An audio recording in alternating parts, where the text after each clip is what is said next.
yeah. Welcome to Sonetta Studios. We don't get no better than consciousness info. Sonetta TV7. You keep it hot 24/7. You got that Black Wolf 102. Sonetta TV2. Yeah. You are now inside Sonetta Studios, the house of consciousness production. Black news presentation.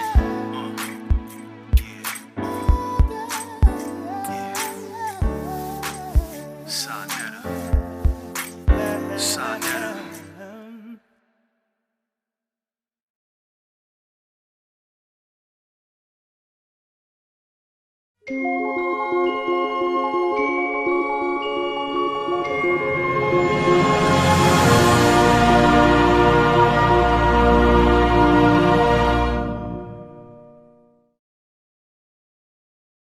Brother, so talk to us about the up-and-coming presentation that you're about to do. Yes. Talk about that, my brother. Some of the decodings and what you're going to do on this, what you're about to show us. Well, I'm KT the Arch Degree. Most people either know me by Hollywood Decoded or they know me by dealing with health, wellness, the body, and physiology because of me coming up under Dr. Sabi and my mother.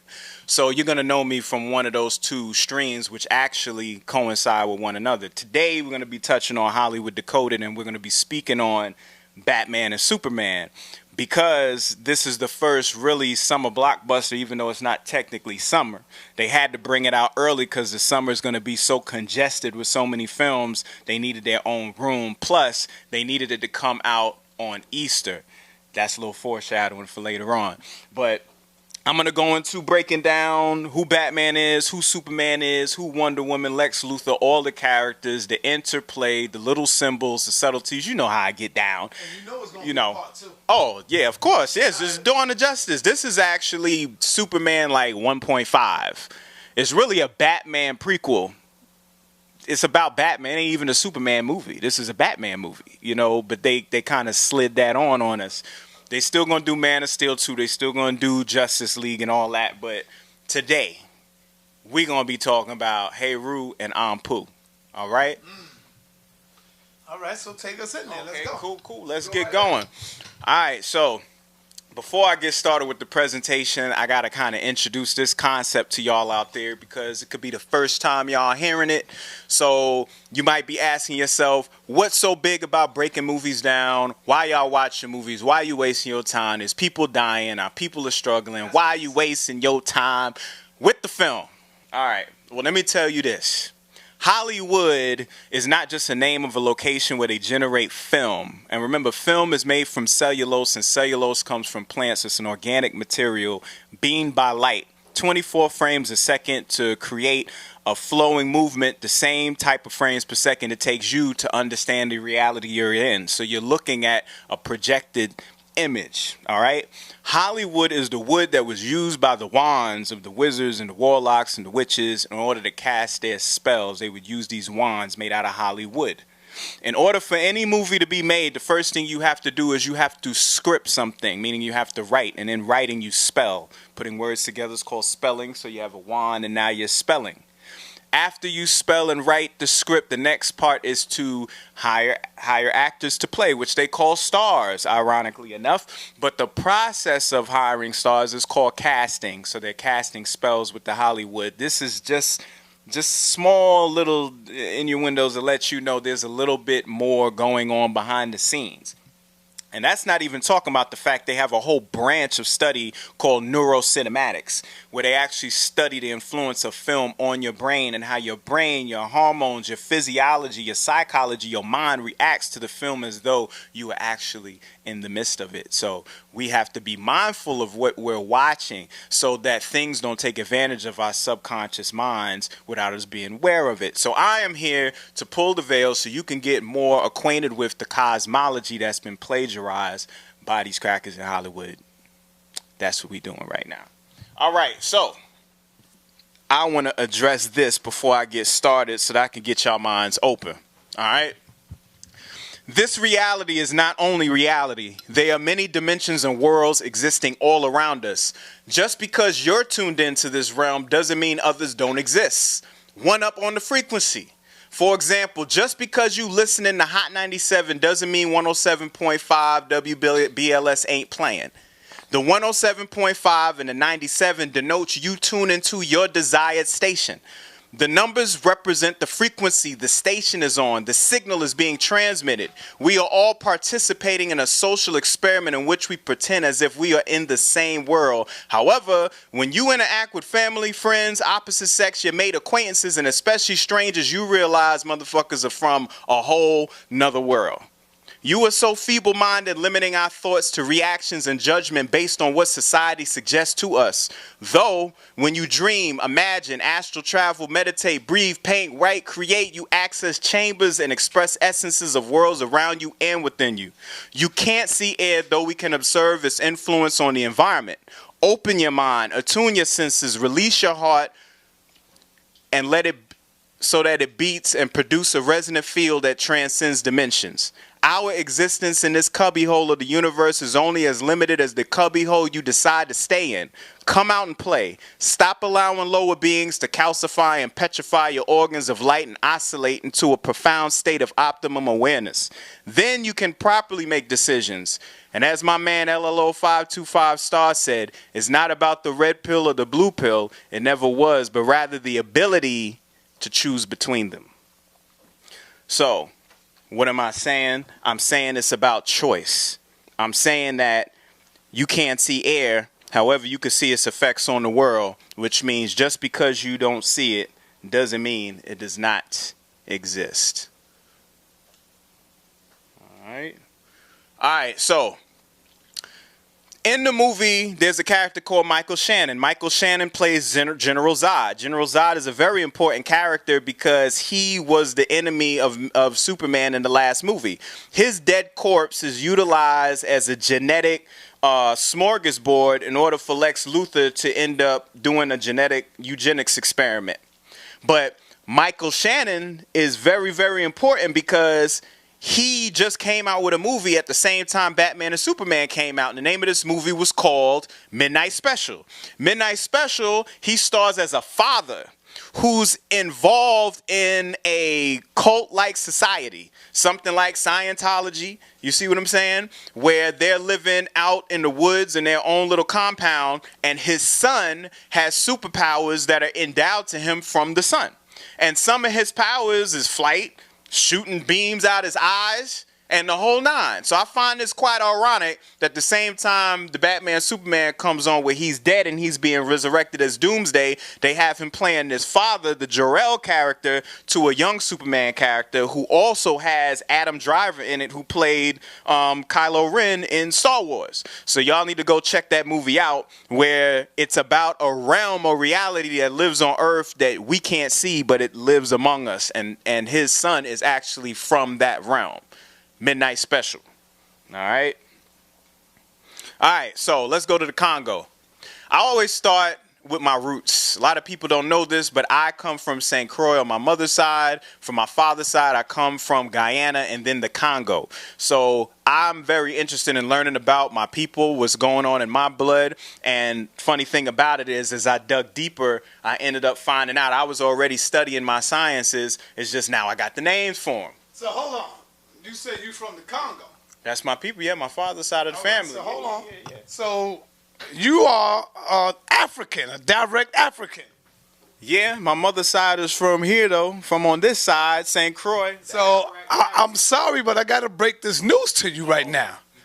Captain Tazoriak wouldn't feed you if you was hungry, brother. Yeah, I know. What do you think about that? Well, I'm not going to eat his food no way because I'm a vegan.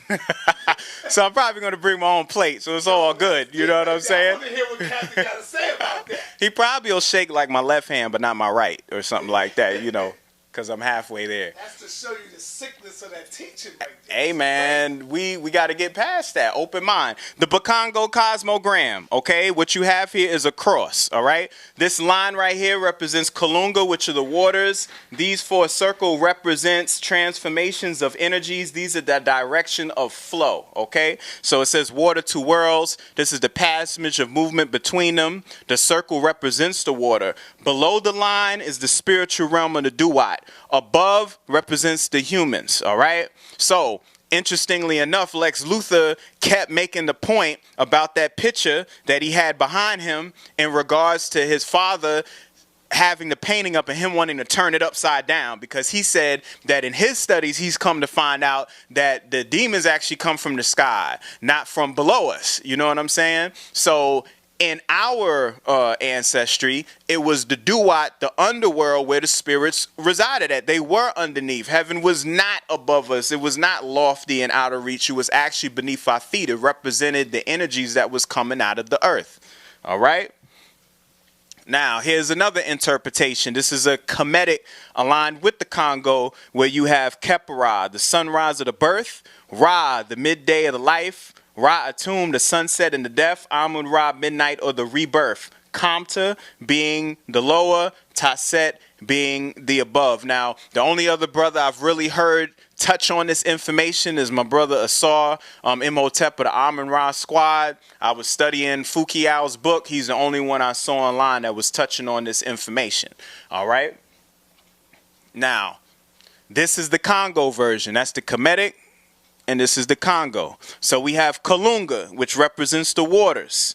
All right? Kala is childhood or the birth. Takula is adulthood of the Ra, the noon sun, the morning sun, the noon sun, the evening sun, the setting sun. Luvimba is a tomb. This is why when the movie started, the first image that they show you was a leaf.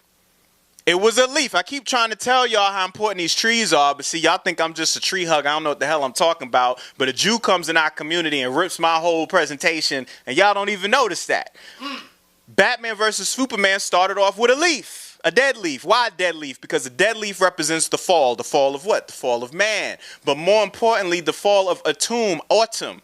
All right? Because we're talking about the death. That's why the movie started off with the death of his parents, Martha Wayne and his father, Mr. Wayne, over Wayne Enterprises. So we're looking at this particular cosmogram right here. The energies go in this portion. So really, the main geometrical shape is a cross, but there's a motion that's going this way. All right? This is the same image. If you go into Hindu, they got their sun symbol. Hitler and them, Third Reich, took the symbol as well. This is the cross. This is the cross, and the lines denote the movement in this direction as it spirals around. It's the same energy as a primordial vortex. Now, this is from James Churchwood. The sacred symbols of Mu is still under question whether or not Mu and all that stuff existed. Whatever. This symbol does exist in the mound cultures. Okay, so regardless if it's Mu or not, the mound builders of Mississippi, Cahokia, and everywhere else in this country, Etowah, they use this symbol. Once again, it is the cross, and it is spiraling. All right? This is a primordial symbol. The Aleph in Hebrew, Aleph, represents, is called the ox. This is called the primordial force. It is also the spiral. Same thing. All right. Now, what does this have to do with it?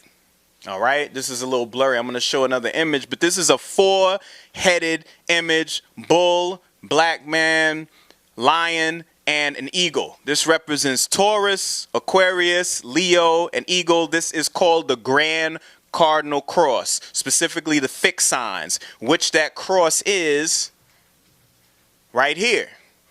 Okay? And we're going to find this cross over and over again. What you see now is the Big Dipper, which a lot of people are aware of, right? These stars. What's so important about the Big Dipper?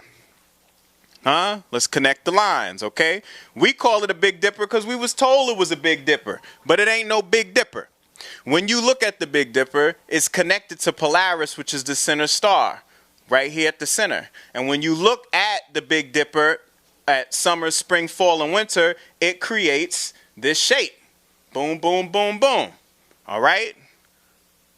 Summer, spring, fall, winter. Summer, spring, fall, winter. Wait a minute. That looks familiar. That looks real familiar. So what's so important about this Big Dipper? It was even in the Avengers. Told y'all about that too. What are they doing? Why do they keep showing us this image of this spiraling vortex energy of the Big Dipper? Huh? Dark side, we're going to come back to you. Once again, here's the four faces, okay? The lion, the eagle, the ox, okay? Aquarius, the angel. This is also in the Bible. They called them Matthew, Luke, John, and Mark, all right? But this is the Grand Cardinal Cross. It's also connected to the four nitrogenous bases of adenosine, thymine, guanine, and cytosine. These are the four letters that come together to build you up. Remember, Batman and Superman was about genetics. Lex Luthor kept talking about tribes. He wanted to build a new type of being. They kept talking about the blood of man, bravery, things of that nature. You're not going to get none of that without none of this, without none of that. And that's why I got histonic, because that is for the DNA. That is so you can control what your DNA does and what it expresses. What is that, brother? Oh, histonic is a formula that deals with cleaning your histones. You remember Brother Polite was talking about the histones. This is what he closed his presentation with at the debate. He talked about the histones. Well, when you take these capsules, what happens is you feed yourself with the plant-based version of tyrosine, which is the prerequisite to neuromelanin and other pathways in your body, and it has a blend of African herbs that assists in cleansing your histones, responsible for packaging up your DNA. And what responsible for packaging your DNA determines what accesses it and what doesn't. So when you are eating GMO foods or bombarded with an environment that's tearing you to shreds, what you need are things that are going to be able to offset that, which are things that are going to stimulate your histones to produce the proper proteins that your body needs to build yourself up and protect yourself from the onslaught of these GMO foods. So this is against GMO. This deals with diabetes. This deals with prostate, pituitary issues, concussions, you name it. It's powerful, but specifically, this is for your DNA, like I'm showing you right here, histonic. All right, so let's go to the next one. So these four faces, the lion, the eagle, the ox, the angel, are all talked about in Ezekiel's vision. They talked about the wheel. But the wheel that Ezekiel saw in his vision was not just some anthropomorphic beast that just appeared. No, what he saw was the cross. He understood the energies, the primordial forces that existed, you see? So that's what we're dealing with right here. But what is the Dipper? Okay, still, we ain't said what the Dipper is yet. Okay, here they go again. Taurus, Leo, Scorpio, and there he go. The black melanated man in the cut, the Aquarian, the water bearer, okay? Now, we're going to come back to that image. This is actually a gate in Hollywood, y'all. This is the Hollywood Hills where the Hollywood sign is. That's what that white blur is right there. And this is the gate that leads to Hollywood. Who's that, and what's that? All right? Questions to be answered. Yeah, we're going to come back. So this is the Big Dipper. It's the ox leg. The ox leg. The ox leg is also called Kapesh, which is the name of the sword that we used in Kemet. It was this shape. But when you see ox leg or when you see Big Dipper, you're really looking at this constellation, all right? So when you see them offering ox legs in Kemet, no, they was not eating hamburgers. They was not eating steaks. No, they was offering the ox leg to him. Why are they offering the Kapesh? What is so important about the ox? Well, if anybody understands astrology and you go into Sagittarius, Sagittarius rules the thighs. Sagittarius also is responsible for the Department of Transportation because thighs denote movement. You don't move from your feet. You don't move from your behind. You don't move from your abs. You move from your thighs. Your thigh denotes movement. The ox leg is the strongest thigh. They were responsible for plowing the field. They brought the agriculture. So it's the most revered piece would be the ox leg, the most strength. It represents power. Here it is again. All right. This is actually about Set, but this is still the ox leg right here. All right. Here it is again. This is another stele that they have up on the walls where you actually have Taret, which if you listen to Inky and Polite go in about the microbiology in Kemet and Taret being the gatekeeper of the electromagnetic field that keeps us prisoned in. And then he's saying that we had to escape through the North Pole regions where the Aurora Borealis was in order for our lambda phage to escape. Well, this is a picture that reinforces that, because this is the pineal gland that the arrows pointed to. This is the thigh. If you look back in the Bible where you look at Jacob's ladder, when they introduced the city of pineal, they connect the thigh to the pineal gland. This chain right here is showing that it's on lock. All right? And the Big Dipper is just showing the location in the sky in which to aim towards in order for the escape. So if you notice here, the whole bull is a ox leg. It don't even have any other legs on there. So they wanted you to know exactly what they were talking about. All right. So here's that picture again I was talking about. Here you go. All right. That's that painting I was telling you about, where the demons being on the bottom, the angels being on top, and him wanting to flip it right upside down because our ancestors was from the Duat, Aminta. You know what I'm saying? The underworld. Okay? When you look up at the sky and you see Newt and the sun is traversing the sky, it gets swallowed by her when it sets, and it goes through her body, which is the underworld in the evening, and is dragged through the bark by way of the Ba, which we're going to get into shortly. And then it's birthed through her vagina in the morning again, and that thing is cycled over and over again. So if our ancestors, our spiritual realm is all beneath us, then how can heaven be on top? Especially if you don't even know which side is up, brother. All right. So this is a little thing to pop up. Y'all notice this? Turkish Airlines and white Portuguese. What was that all about? Why did they have Turkish Airlines be the main sponsor of the movie? They even had a commercial, a Turkish airline commercial where Ben Affleck was Bruce Wayne and was talking like he was Bruce Wayne, saying this was the plane that he fly on. And then why the vessel that was able to bring the kryptonite into the States was the white Portuguese. Questions to be answered. We're going to come back to that. There she go. All right, so Gal Gadot. Most people remember her from Fast and the Furious, and if anybody listens to Cosmo Physics, y'all need to go back and listen to his breakdown of Fast and Furious and Uranus and Pluto, that whole alignment in the sky and how Fast and Furious reflects that.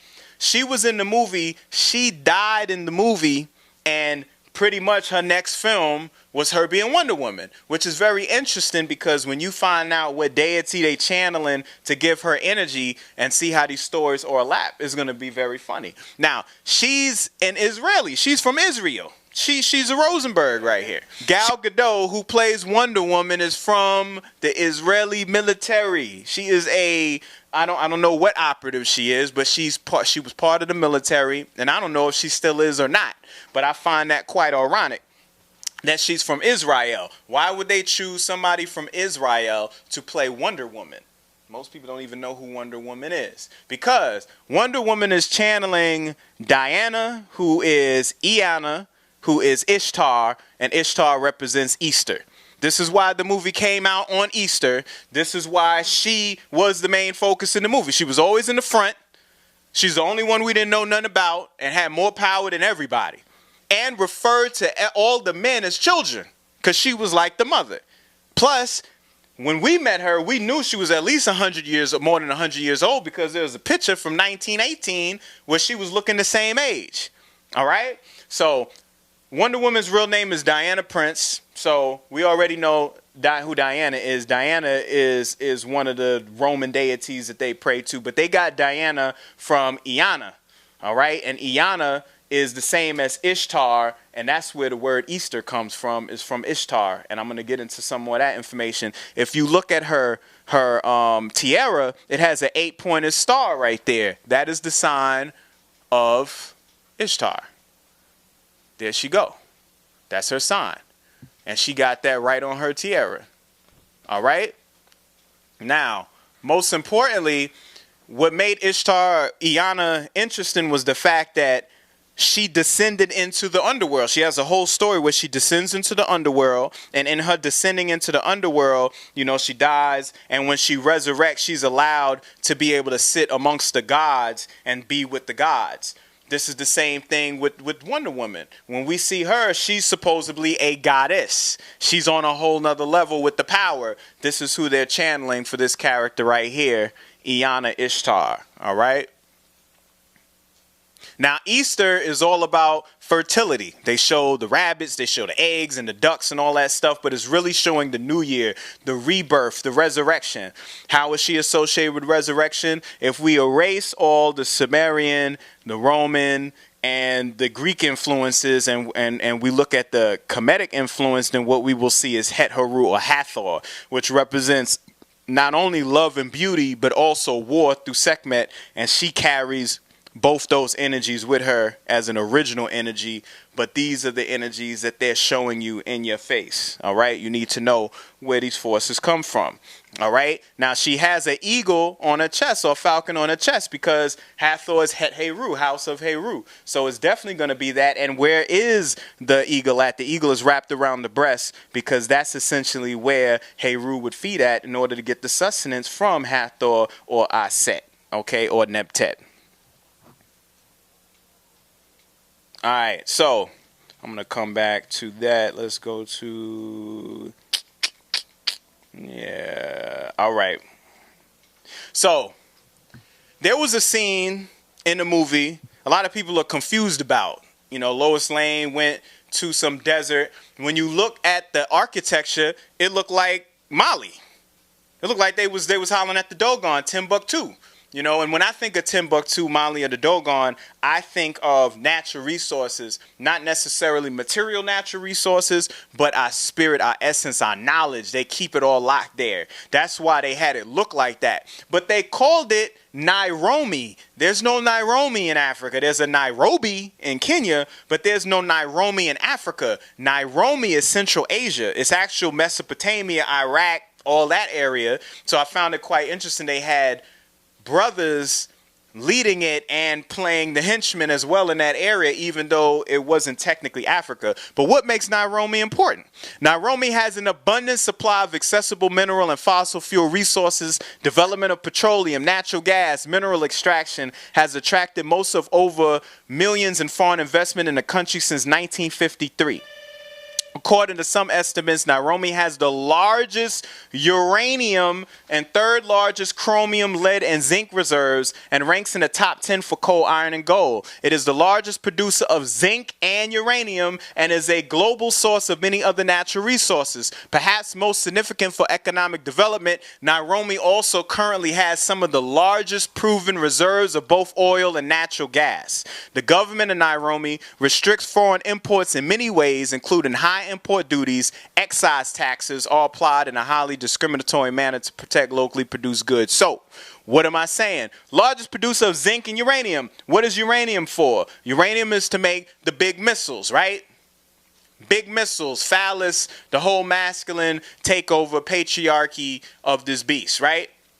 Then we got the largest producer of zinc. What is zinc? Zinc is necessary for the prostate, necessary for testosterone, necessary for the hormones of the masculine force. So what are we talking here? Nairobi, Africa was essentially to showcase the black man's energy, all right? And by Lois Lane coming in there and Superman coming up, having to take him out in order for him to look like, you know, he got the true power.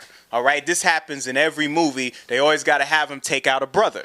You know, the interesting thing is that when you look at Batman and look at Bruce Wayne, you're going to see more parallels to black people, Africans, or even Moorish nobility in his storyline other than with Kal-El's storyline, because his is more spirit. And we're going to explain why. All right, so In order to understand Batman and Superman, we got to understand who Batman and Superman is. And before we understand who Batman and Superman is, we need to go over the Kemetic soul, the 5 components of the Kemetic soul. Peace, peace. All right. Also, Blue Pill in the building. Planet Asia. Peace, peace. What's going on? Planet Asia. Planet Asia in the building. Look. www.hollywooddecoded.com. You need your copy of this? Jump on it. It's available right now. How's it available right now? It just is. Go to hollywooddecoded.com and get a copy of your DVD ASAP. All right. So, because I'm going to go even more in detail. You're going to get some extra stuff. All right. So, the 5 components. And there's more components because when you get into Kemet, like, there's so many layers and so much digging to do. I'm not saying this is the final. This is what I know. All right. The 5 components are Ren, Ka, the Ib, the Ba, and the Shoot. All right. The simplest concept is Ren, which is literally your name. It lives for as long as you are remembered or can be read about on encryptions or included in prayers for the ancestors and their achievements. So Ren represents the name. Ka is also easy enough to translate into modern idiom, for it is the vital essence that makes the difference between the living and the dead, between life and dead meat, between a warm body and cold clay. So, in regards to being vegan or living an electric life or being after that green food, it's about that Ka. It's about that vital essence. It's about going after the things that's going to permit you with the necessary energies and force so you have the animation, the energy necessary to fulfill your purpose. Ib is literally the heart, formed from a single drop of clotted blood extracted from your mother's heart at the hour of your conception or birth. By heart, the Egyptians meant not just the organ for pumping blood around your body, but the seat of your soul, the good directing force in your life, searching after truth, peace, and harmony. Ba is that which makes each of us unique and different, that which makes us strive and achieve, the motivator, but also the hungry elemental force that needs food and sex. In some form, your Ba is destined to survive after death, often depicted or imagined as a human-headed bird, which with good fortune will go forth by day to enjoy the light, but might also end up existing only in the dark like the bat or the ruin haunting owl. Oh, okay. Shoot is your shadow, and by extension, the other you, as well as being used to describe a statue, a model, or a painting of a human. And the shoot is actually a worker or a servant for Anpu or Anubis. All right.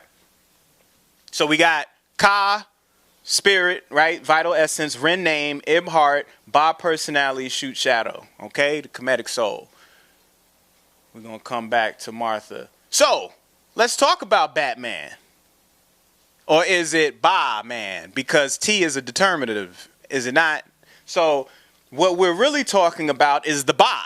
Because the Ba is what represents carrying the soul to the underworld. It's the gatekeeper of where the spirit goes. It takes the sun through the underworld, as well as it traverses through the underworld at night during the dark hours. So, and then as you saw on the last slide that I had here, it says that Ba is that which makes each of us unique and different. Remember, Batman is personality. Superman is just the energy. Superman don't got much personality. He's kind of Boy Scout, cardboard box, you know. He don't know too much because he new here. Batman got the swag. Bruce Wayne is smooth. That's why they say here, the elemental force that needs food and sex, because Bruce Wayne is supposed to be the playboy, right?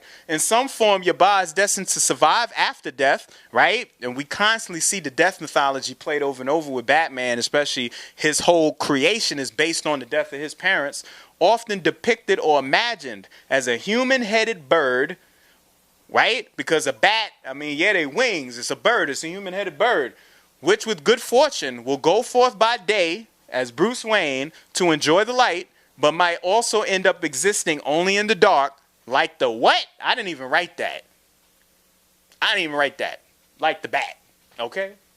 Now, as I said, Batman also represents Anpu, Anubis, all right? And the shadow is a servant of Anubis because Batman is the shadow. He's the Dark Knight. He stays in the shadows. When we first saw him, he was in the cut in the corner. Shadow style, right? All right, so we're going to come back. Now, when the movie started, it started with Batman narrating, and it was powerful because he was talking about the fall, as I stated earlier with a tomb, and I started with the cross, right? He said that the fall is exactly what it is. It's the fall of man.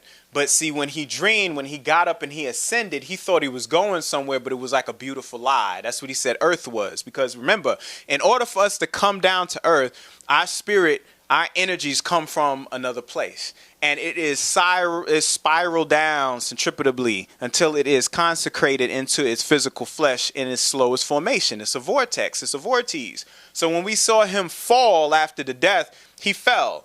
The bat symbolized that there was even deeper to fall, but before he went down that rabbit hole, he was ascended back to his realm so that he could take his proper place. But his proper place wasn't as high and lofty as he thought it was, because then he met Superman and that there was another plane that existed to ascend to.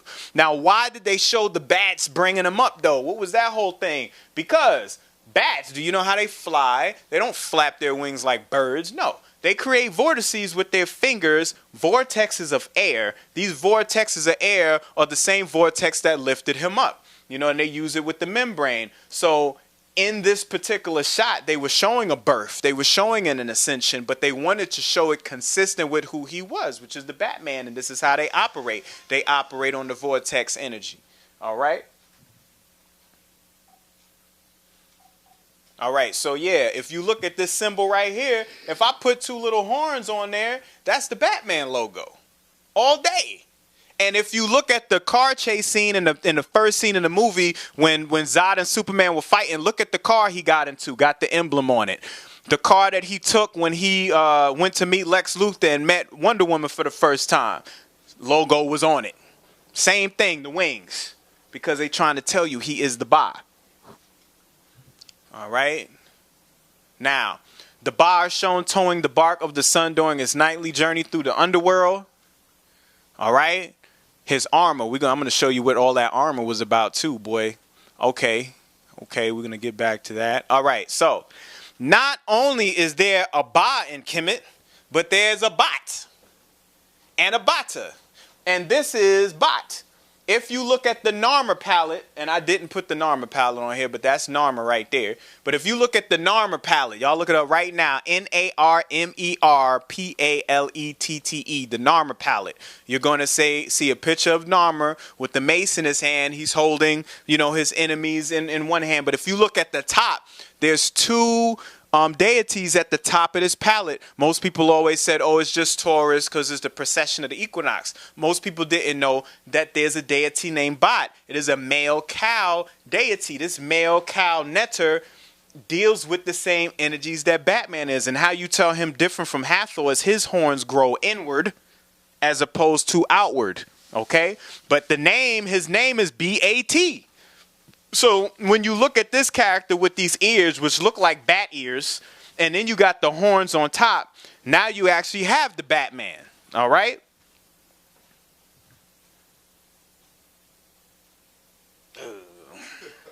I didn't make it up. You know what I'm saying? Who's that guy? Anybody ever notice this? I've always seen this image. See, this is more of a Hathor energy there because the horns are going out, but these are going in. Who is that guy? And why is he connected to the Tayat symbol with the Ma'at feather? You see what I'm saying?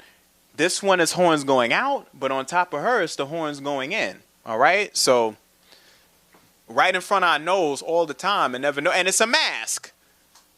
You know? So, we got to keep in mind all the signs around us. Oh, yeah, we ain't going to get into that. Okay, so, yeah. So, the shadow, okay, the Ka, the Ba, the heart, and the name. All right. Anpu, the gatekeeper of the Duat, also participated in the weighing of the heart. If you were found to be unjust, as in dawn of justice, you were fed to the Ammit monster and devoured. This is portrayed in the film by Batman branding the criminals on their chests. A brand engraves and applies weight on the chest so it weighs down on the flesh. He branded the left side of the chest to accent the heart or weighing of the heart. It was said if you had that brand in Arkham Asylum, you was as good as dead. So that means that once he branded you and weighed your heart, you got fed to the Ammit monster. Just that simple. All right. So hold on. What is he carrying right there? Oh, that's a shin. That's a shin. That's actually. Let me show you. Let me show you what the shin is. The shin is my logo for histonic because it represents the nucleosome. It represents the 4 sets of twins that represent the ogdo, the histones that wrap your DNA up. This is the shin, and if you look up what shin means in Kemet, it means circuit before it means anything with name. So it has to deal with circuit because after they make this shape, they make something called a solenoid and then your chromosome. See, genetics deals with wiring and energy and frequency. Okay, genetics needs to be looked at as light transformation. All right, so we are dealing with the mummification of the Sa here and the mummification of the Sa over here. Here's the Ba and here's Anpu or Anubis. All right. Oh, yeah, Papa Pope. Okay, gonna go back. Let me go back. All right. So, Alexander Luthor. Most people don't know his name is Alexander, but that's how he gets the nickname Lex. But why would they have Lex and then why would his name be Alexander? They do all this for a reason because they all denote different energies because it's in the name. Alexander Luthor. Alexander and Martin Luther, 2 individuals instrumental in the fall of our great empire and civilizations, both pushing their God on our people. However, they equated themselves with God, as Lex feels he has the right to, as he conquers the divine man, Superman. His nickname Lex denotes language and his power being in the word. His usage of the bull energy is through the throat chakra. He wears the monkey for 2 reasons. If you notice in the movie, when he first saw him, he had the monkey on his shirt with the detonation, blowing shit up, because he was trying to tell you who he was. He the primate. He's Caesar. He wears the monkey for 2 reasons. One is being the Chinese New Year. Right now, we're in the year of the monkey, the trickster. You know what I'm saying? The person that gets over on you. All right, giving you a prelude to the Joker because the Suicide Squad is actually going to be connected to this movie in August. Batman going to be in there too, and the Joker's in it. So that's why they had the Robin suit that had the spray paint, because that's when your boy got killed by the Joker. Also to show his tribe, as he spoke of, the primate detonating a bomb to cause chaos, similar to Caesar in the Planet of the Apes. He attained a higher level of intelligence when yelling, "No!" When he screamed no, right? Because that denoted word. Now Caesar was able to speak. He hit another level, showing the power of the word. That denotes intelligence. So the word equates to genetics because of the codons. Because we're dealing with triploid codons in order to even manipulate the genetics expressed in protein synthesis. This is what he invested in with Zod, okay? The ox goad. Zod is the ox goad, and I'll explain that. But he right here represents the word LexCorp. You know, that's why you got to really listen to what he was saying and why he had so much trouble getting his words out, because he was spending so much time trying to get the right message across. He said most of the power in the whole movie, but you got to really pay attention to what he's saying. All right. So, yeah, Alexander, we know how Alexander was doing. He's the last one that came on through Kemet, you know, pretty much saying, no, that's not God. That's not God. No, I am God. You see what I'm saying? I am the Heru. That's how he felt. So his thing was to get Superman to bow down to him so he can attain his power. All right. Now, Jeremy Irons. Now, why did they pick Jeremy Irons to be Alfred? Because Jeremy Irons is Scar. I mean, I don't care how many movies he's in. We're going to know him as Scar from The Lion King. Anytime you hear his voice, he is Scar. The Lion King ain't nothing but a animated representation of 1, the Asaurian myth, and 2, the Sundiata Keita story, The Lion King. All right. In the Asaurian mythology, Scar would play Set. He was Mufasa's brother. It was the same story. Even when he took him inside the gourd with the water buffalo, that was the casket that Asur got locked up in and thrown in the river. That's why they were water buffalo, right? So let's not forget Jeremy Irons is Scar from The Lion King, a movie about the Aryan myth. He is Set, which is Anpu's father and uncle. How is he his father and uncle? Well, because you got Asur and a Set. They're together. They got Heru. Then you got Nebtet and Set. They get together. They don't make Anubis. They don't make Anpu. Nebtet gets with Asur and makes Anpu. So even though it was Set's girl, Asur's the one that got her and created Anpu in the first place. So he's his father and his uncle. That's exactly how Alfred Pennyworth plays in the movie. He's like his uncle, but then he's like his dad at the same time. And then he's like real dark and sullen, like his energy's like not on no like positive tip. You got to kind of watch him because you looking at Set right here. A father figure because of Bruce Wayne's father death, and uncle because of the brother-like relationship he shared with his father. Set knows the dark arts, so would be an ally to Anpu in the passage of the son of Ra through the underworld. So as the sun passes through the underworld or passes through Gotham City, which is Superman and the energy and that flow passing through their city, he's his right-hand man. He's working on everything. He's working on the mask. He's working on the sound. He is Batman at home. You see what I'm saying? So they definitely have a father, uncle, nephew, son-like relationship. Okay? Oh, yeah, we're going to come back to Darkseid. Y'all ain't ready for Darkseid yet. Y'all ain't ready for Darkseid yet. Oh, yeah, we're going to come back to that, too. Ooh, yeah. Okay, so let's talk about, yeah, we're going to do this. All right, so right after the movie came out, they released a deleted scene. I knew something was missing because I was like, Luthor went up in the ship, which was a vagina, all day long. He just walked up in a vagina because it was a construct to create and produce. And he goes up inside there and they say to him, we got information from 100,000 worlds at your fingertips. And the next thing you know, like, he gets locked, he makes Doomsday, gets locked up, and that's it. It's like, you got access to 100,000 worlds, yo. Like, what you trying to soak in? What you trying to learn? So they never showed him interact with the computer, but then after the movie, and it's online now, it's 44 seconds long. Did you know that? It's 44 seconds. Big shout out to Blue Pill. 44 seconds long. They showed him encountering a deity inside the ship, getting downloaded with information, and also signaling the next bad guy for the next movie to come to Earth. Who is this entity? Huh? Who is this guy? Well, the name of this guy is called Steppenwolf.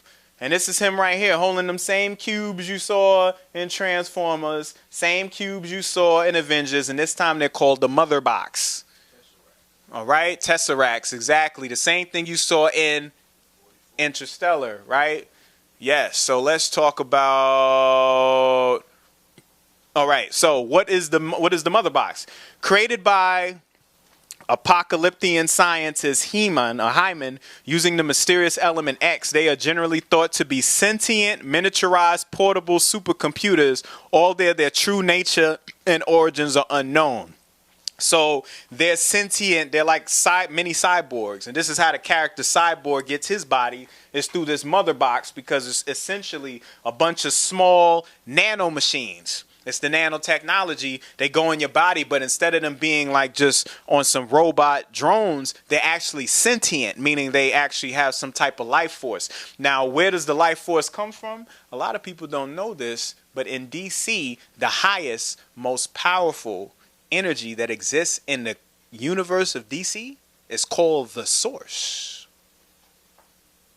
The Source. Wait a minute. The Source can be considered the consciousness of the DC universe, where it is the non-religious equivalent to Buddha nature. It is the source of all that exists. Alternatively, it can be considered a description of the creator God of the universe, the Presence.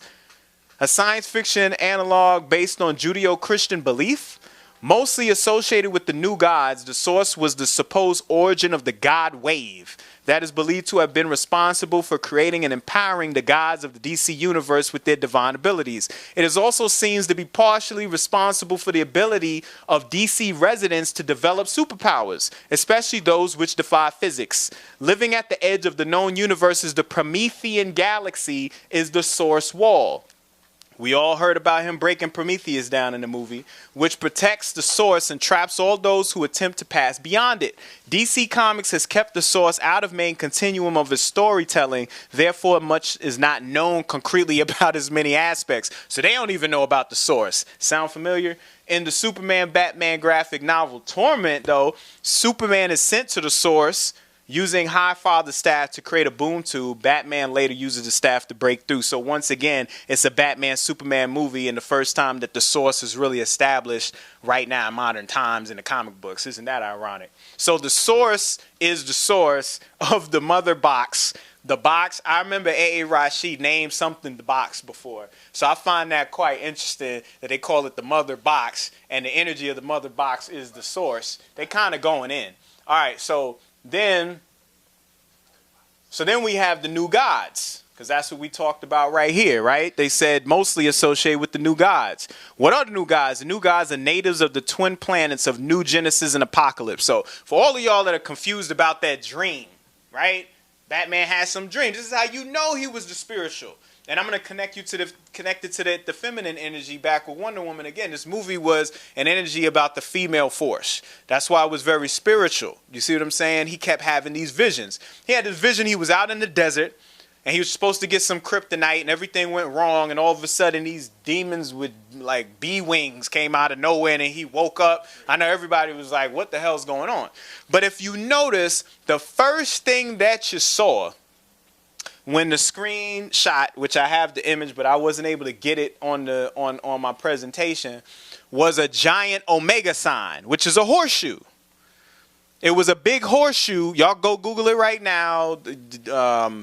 Batman versus Superman dream sequence, and hit images, and it'll come up, and you'll see Batman standing in front of an apocalyptic metropolis, and in the sand is this giant horseshoe or Omega symbol. And there's a convoy of trucks kind of traversing the land in between where it engraved in. So what is this Omega symbol? Why is it apocalyptic? What's this vision? What's going on?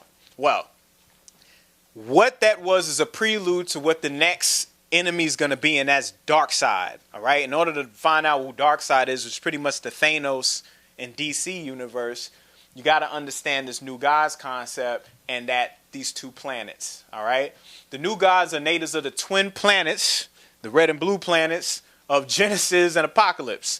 New Genesis is an idyllic planet filled with unspoiled forests, mountains, and rivers, and is ruled by the High Father, while Apocalypse is a nightmarish, ruined dystopia filled with machinery and fire pits, and is ruled by the tyrant Darkseid.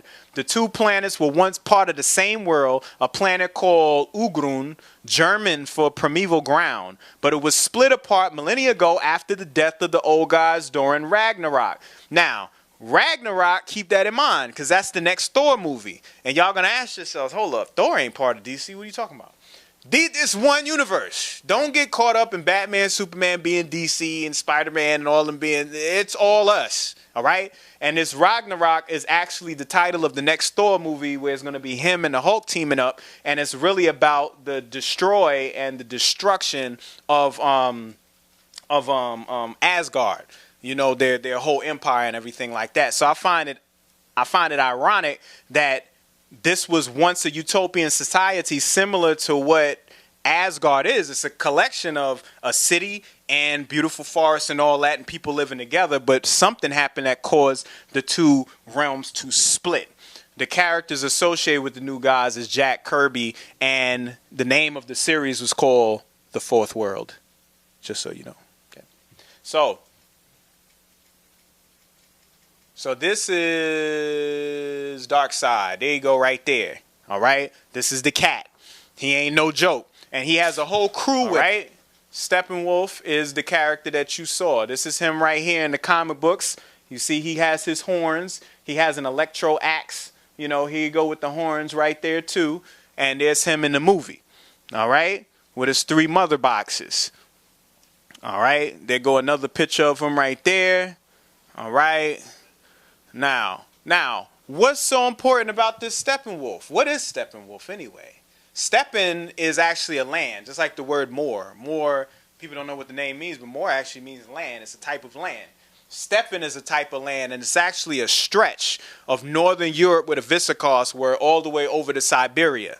All right? It's flat plains. And wolf denotes a lone wolf, and we all know Romulus and Remus came from them wolves, right? So this is a book right here called Steppenwolf. What? Romulus and Remus? Okay. For those who don't know who Romulus and Remus is, the Roman civilization was started by two individuals called Romulus and Remus, two twins, right? Who were actually raised by wolves in the woods, okay? And there's actually a statue online of the two of them sucking on the titties of a dog, all right? So maybe that's what dogma really means, huh? All right, so Hermann Hesse is the author of this book, Steppenwolf. And like I said, this whole Dakota thing be crazy because it really kind of shows you what's reinforcing what was true, what's fake, what's not. Let's go to the beginning. Okay, so as the story begins, the hero is beset by reflections on his being ill-suited for the world of everyday, regular people, specifically for frivolous bourgeois society. In his aimless wanderings about the city, he encounters a person carrying an advertisement for a magic theater who gives him a small book treatise on the Steppenwolf. This treatise, cited in full in his novel's text as Harry reads it, addresses Harry by name and strikes him as describing himself uncannily. I know, right? Harry's back, right? He's going to be the typical name from now on. Them Harrys, man. Yeah, Harry. It is a discourse on a man who believes himself to be of two natures. One high, the spiritual nature of man. The other is low, animalistic, a wolf of the steppes. So that's what Steppenwolf mean. This is how the movie starts.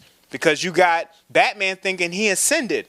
But he didn't ascend. He just came back on the earth. It was when he was rolling through the streets of Metropolis, seeing them buildings fall and everything and tore to shreds, that he understands there's another level to this thing. You see? And as the gods or the ascended masters were battling up top another plane, he had to deal with affairs on earth. But his affairs on earth was getting burdensome because of the carelessness of those up above. Boy. So, we looking at this book, The Wolf of the Steppes, where they're talking about one high, the spiritual nature of man, and the other is low and the animalistic. All right?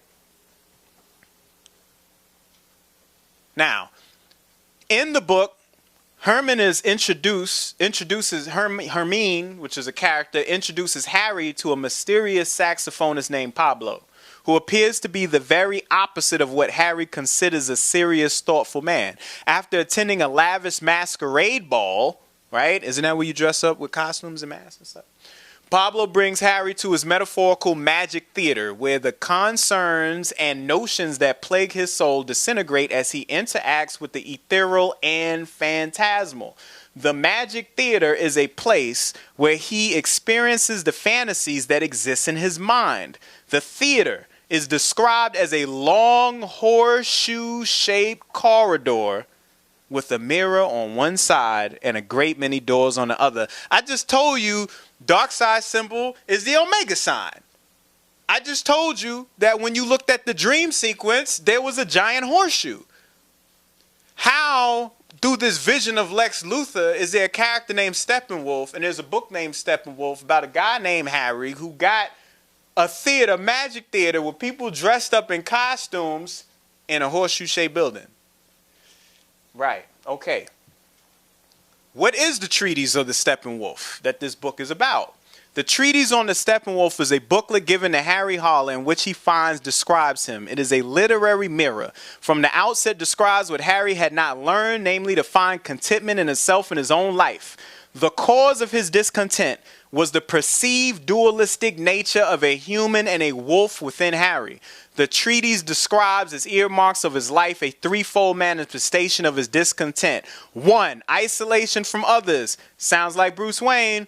2, suicidal tendencies. Sound like Bruce Wayne. And 3, relation to the bourgeois. Wayne Manor, Wayne family, Wayne Enterprises. I think they're up there. Harry isolates himself from others socially and professionally, frequently resists the temptation to take his life, and experiences feelings of benevolence and malevolence for bourgeois notions. So, the same way that Superman is lofty, with his powers on the spiritual aspect of his vital spark and his vital essence, remember Clark Kent is low on Earth, right, as the journalist, and Lois and Clark. Remember, Lois and Clark are the ones that map this country out for them folks. Let's not forget who that is, right? Lois and Clark. So then you go to Bruce Wayne, who when he puts his suit on, he's down here in the gutter. But when he takes the suit off and puts that other suit on, he's sitting at the top of the skyscrapers. That's why he was on that phone telling everybody to get out of there, because that's his headquarters, all right? So who's Batman and who's Superman? Really? All right. So with that being said, okay, so the pamphlet gives an explanation of the multifaceted and indefinable nature of every man's soul, but Harry is either unable or unwilling to recognize this. It also discusses his suicidal intentions, describing him as one of the suicides. People who deep down knew they would take their own life one day, but to counter that, it hails his potential to be great, to be one of the what? Immortals. It's funny. Batman said that to Superman when he hit him with the kryptonite. He was like, he was saying he was immortal. He don't know nothing about being brave. Only men are brave. Because you're immortal, you could do what you want. Immortals, immortals, immortals. What's so important about immortals? Well, immortals is when we got introduced to Superman, people. Henry Cavill, 11, 11, 11, the Immortals. That's right, where he played the character that had to slay the Minotaur. All right? The Minotaur. And why is that important? Why is the bull, the Minotaur, important at all in this movie? Why are we talking about Minotaurs? Look at that guy. That's called Tammuz. This is the energy that they're channeling through Superman right here. Tammuz, right? Faithful or true son. The name of a Sumerian god of food and vegetation. Also worshipped in the later Mesopotamian states of Akkad, Assyria, and Babylonia. Why food and vegetation? Well, after he left Krypton, where did he end up? On a farm. In Kansas. Right? Interesting. Now, this is called a brazen bull. Anybody know what a brazen bull is? Brazen bull? Brazen bull? Brazen bull? Nobody? All right. Well, check this out for all y'all meat eaters out there. This is for y'all. How do you get a whole planet of people to love hamburger and steak and cows? How do you do that? Well, what you do is you take a real animalistic, savage, barbaric people who really eat each other. Okay? And when people get punished, you create a giant cow made out of copper or bronze. Okay? And when they do wrong, what you do is you put their ass up in that giant metal cow. And then what you do is you light that mug underneath and set that shit on fire and roast them niggas inside of that cow. So then what happens is when they're done, the bones been burnt so much they would wear them as jewelry. And they would, they get that, they weren't wasting that flesh. They actually created the tubing mechanisms in the brazen bull in a way so as you screamed, it channeled your tone into a muffling tone so it sounded like a bull making noise. So then you have centuries of people eating human flesh from a bull. So then you denote food with a bull. So then you denote food with a cow. Then you start eating cows all the time and wonder why hamburgers taste so good. This meat industry is a cover-up for cannibalism. So they could do what they want to do, and you eating steak and they eating booty.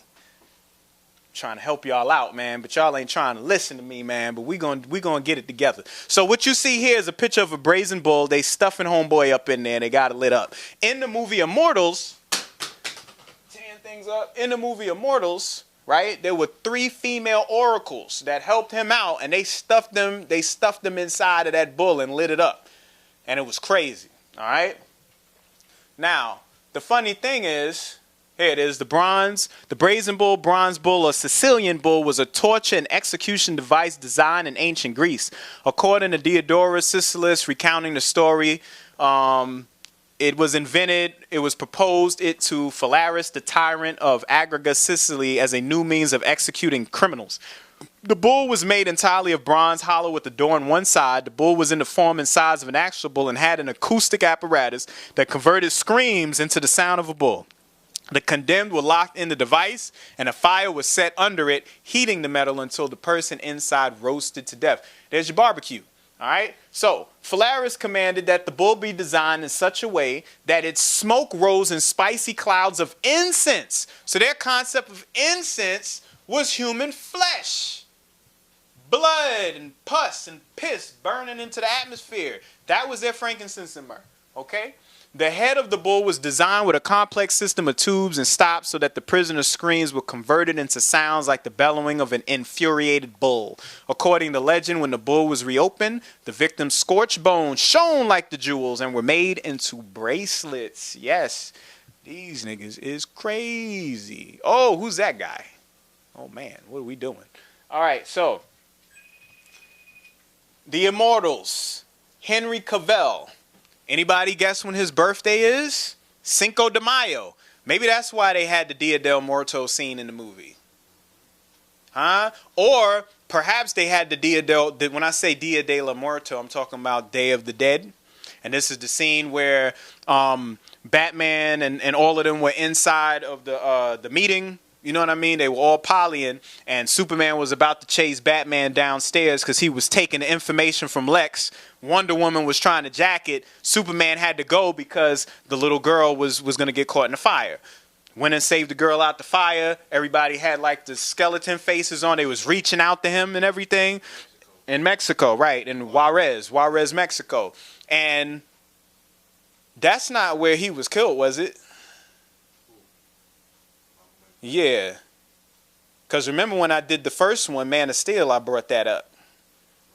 I don't know if that was the city. We're going to find that out. But Dia del Muerto is is like October 28th or something like that. It's right there in between Scorpio coming in, Halloween and all that. But most importantly, it's during the resurrection of Asor. That's the Asorian festival, which exists during that time. And the day the festival ends, and the day of the resurrection of Asor is November 3rd. November 3rd. So, Dia del Muerto, he's Cinco de Mayo. But what's so important about Cinco de Mayo? That's May 5th. What's May 5th? May 5th is Taurus. He's a Taurus. He's a bull. He is a bull. And every other person in the movie is damn near Leo. I bet everybody. Go look right now. Everybody's a lion. And we're going to find out what's the importance of the bull and the lion. All right? So, okay, so this right here is Moloch. And Moloch, I don't have other images of him, but Moloch is a bull deity that they would actually sacrifice children to. There would be holes in the statue with fire pits, and they would put the children in the arm, and the arm would hold it, and then the baby would roll down into the fire, and they would be replenishing the god of the deity by giving the children up like that, supposedly.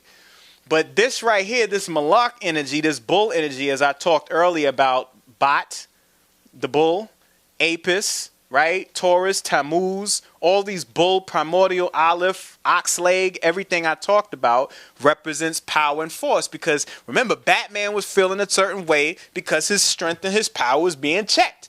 He thought he was the man until he saw some cat flying through the sky. So he had to like man on up. So he put on, what'd he do? What'd he do to get ready for Superman? Besides kryptonite, he had to make some armor, right? And this is supposed to be together. But when you look at his armor, and then you look at Moloch, you see what they was talking about. All right? You got the eye in the center. Now this right here is actually a rendering from a movie called Cabiria. Cabiria, y'all have to all go watch. Like, this is Hollywood Decoded, so you know I'm going to talk about a bunch of movies at one time. Cabiria actually has different skits. One of the skits is about Hannibal. This was the period in time where the Carthaginians were coming down the Alps to fight the Romans. That's what this whole thing was about. So y'all want to check out Cabiria and look at all of those scenes. Oh, yeah. Go on, check it out, Red. You might need this right here, brother. Here you go. Look. Come on, man. There we go. All right, so let's go back. All right, so in Immortals, remember the underworld in Immortals where everybody was kept at was called Tartarus, which is another word for Taurus. He had to slay the Minotaur, which is a being that has a cow head. It's a half bull, half man. So we keep seeing this ox energy, this powerful ox energy that keeps getting reiterated over and over in this storyline, and you see it through that. Now, what is most important, let me go back, because like I said, this is out of order. Y'all gotta bear with me. We're gonna go back to Martha. Where is it? We're gonna go back there too. Where is, that's the Ishtar. I'm looking for, and I don't think I have it on here. All right. Uno momento. Give me 1 second. Okay, there we go. All right, so Superman is all powerful. He got two weaknesses, obviously. One of them is Lois Lane, and the other one is Kryptonite. We all know that.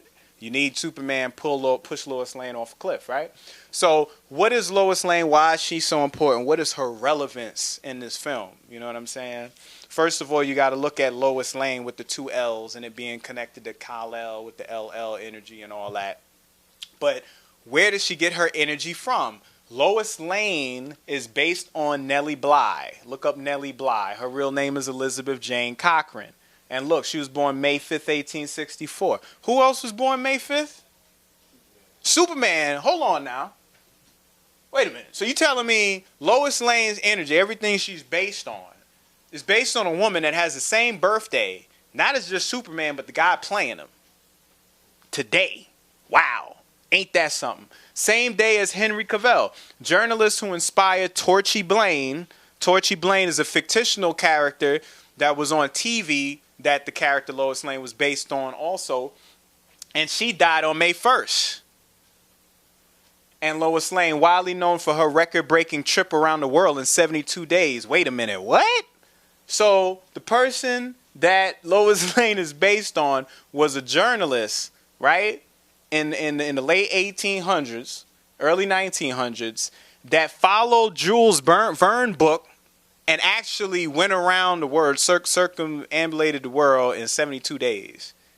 Ain't that something? That sounds like Superman to me. So yeah, Torchy Blaine and Nellie Bly.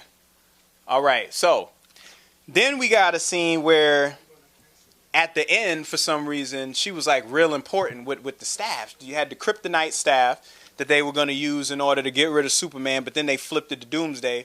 And there was this whole scene where she running around and she's looking for a place, and then she goes in this area and everything's destroyed, but for some reason this little area is just beautiful and pristine, and it got the beautiful blue water and it's shining a light. It almost looked like a temple or something. And then she just throws it inside the water all eloquently and leaves it there, and it walks off and then comes back like she just instinctively knows, oh, Superman's coming, let me get it back out the water again. It was just a real weird sequence. And when weird sequences happen in movies, most people attribute that to bad directing and bad writing. They don't understand the encoding and the encryption that takes place in films, where you got to really be on a higher level to get the message that they're trying to convey. So what are they trying to convey here? Well, it's an alchemical process happening, because anytime you deal with the manipulation of genetics, you got to deal with chemistry in order to defeat it. So, in this case, I talked about this in the Avengers Age of Ultron. The Green Lion, okay? In alchemy, the Green Lion devouring the sun is a popular alchemical symbol. Look it up. Chemically, it represents vitriol, a green sulfate, which consumes all metals except gold. That's another thing the histonic does. See, as everything starts breaking down inside due to concussions and neurodegenerative disorders, you get an overabundance of ammonia and sulfate. This gets the sulfate out. Okay, this is what that's about. So, vitriol and green sulfate, which consumes all metals except gold. So, in alchemy, it is used to yield gold. The green lion or vitriol consumes the sun until all that remains is the purest. On a higher level, it represents photosynthesis, whereby plants consume the sun rays to grow and yield fruit and carbon-based compounds. Psychologically, the green lion eating the sun is a metaphor when a person's consciousness is overwhelmed by violent, frustrated desires compelling one to act out destructively. So, what are we talking about here? We're talking about kryptonite's effect on a Kryptonian. We're talking about the green lion devouring the sun, because a Kryptonian is only a Superman because they're inside our realm getting rays from a yellow sun. Because on Krypton, they just like being on Earth because they got a red sun. So because there's a yellow sun, they're able to get these powers and these abilities. But for some reason, this vitriol, this green lion, is able to consume and leave the purest. So Superman had to go through this alchemical process of allowing the vitriol to fumigate through his lungs in physical form with the frequencies and the light rays given off from the actual stone reverberating with the cells. He had to be destroyed in order for him to be resurrected at the end, which they showed you with the casket when the soil started to rise up. This is a process he had to go through to what? To yield the purest gold. Because remember, he's Ka. He's the vital spark. Okay? He's the energy. The sun hits him. He's pow. He's flying through the sky. He's knocking things out. He's busting things up. He represents power, force, strength, vitality. All right? While Batman is more of a personality thing, because Superman's beef with him was his personality. He was like, I don't like how you doing things. It wasn't about his power or his intent. It was his personality that he didn't like, which don't mean nothing. So that whole scene that you saw with that staff represented the green lion devouring the sun. Now, most people probably want to know, why does kryptonite affect Superman? If he's from Krypton, then why does it hurt him, right? Of course. Shoot, if I pull 10 brothers up in here right now and start reading their history to him, they'll start passing asleep and walking outside too. They'll be running from it. So a lot of us is afraid of where we come from. But the reason why kryptonite is so effective to them is because, remember, Krypton blew up. Krypton blew up because they were doing a bunch of things they shouldn't have been doing and made the core unstable. You can't just look at it planetarily. You got to look at it through the nation too, because when we looked at Man of Steel, there was dissension amongst all the organizations, just like us. Everybody was beefing. So at the same time they was beefing, the core was beefing. And when the core collapsed, the planet started to break down and exploded. Kryptonite represents the radioactive elements of Krypton that exploded from its core. So essentially, yeah, that'd be the one thing to kill a Kryptonian, because that's what killed all the other ones. You see what I'm saying? So don't look at it like that's just a piece of rock off a mountain that they used to swim next to. No, that's from the core, a radioactive metal that got jettisoned into space that was specifically formulated to get them people up off that planet. That's why it hurts them so. But on an alchemical tip, the green lion devouring the sun is a popular alchemical symbol. The green represents vitriol. The yellow represents the sun or the gold, and the interplay between the two. All right? So that's why Superman gets affected, and that's why that whole scene with Lois Lane and that staff existed. All right? Oh, yeah. So, quick one. What's up with Papa Pope, man? They had Papa Pope up in there. Remember? We go back to 1992, right? They had him up in the thing. 1992, Terminator. Remember, let's put on our thinking caps, people. Joe Morton, Papa Pope, is responsible for the Terminator because he created Skynet. Yeah, brother from another planet. He created Skynet. That's why they took him and made him Silas Stone, which is going to be responsible for creating Cyborg, his son. All right? Now, when y'all saw that scene where he was all tore up, really, Joe Morton's character and his wife were scientists. They opened up a portal, and this monster came through and tore their son up to shreds before they could close it down. He was all tore up. So we saw them when they were trying to restructure his body, and they did it through the mother box. The mother box. All right, so yeah, here it is right here. Dia de la Muertos, the Day of the Dead, reflects the Pert M. Heru, or Book of the Dead, properly called the Book of Coming Forth by Day, or what? Dawn of Justice. Dia de la Muerto is during the first week of Scorpio, coinciding with Halloween. This is also the Asarian festival, celebrating the resurrection of Asor. His day of resurrection is November 3rd. And remember, Lex Luthor actually called Superman Horus. He called him that on the roof when he was talking about gods and everything. He called him Horus. So he's Heru and Batman is obviously Anpu, which makes them brothers. And that's why Wonder Woman is a mother figure. She's more of a head Heru who's over them, because when she was talking to Batman, she was like, why you think I'm stealing? I only borrowed it. They was like, little boys are always selfish. She referred to him as a little boy. And even Superman looked at her like, who are you? And when they was about to fight Doomsday, Batman was like, yo, she with you? Then he was like, I thought she was with you. And she was like, I ain't with neither one of y'all. And she was in the front, you see? So, yeah, we know what that is. We know what that is. Let's go, let's go, let's go. So we did the Steppenwolf. We got through the Tammuz, the Brazen Bull. Y'all got to see the Immortals, man. Y'all got to look at Cabiria. Let's see what else we got here.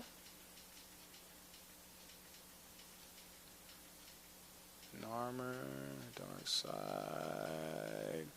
Okay, so one of the most powerful parts of the movie, Martha, Martha, Martha, right?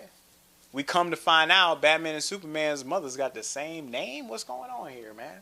So, what does Martha mean? Okay, Martha is a biblical figure, right? Described in the Gospels of Luke and John, together with her siblings Lazarus.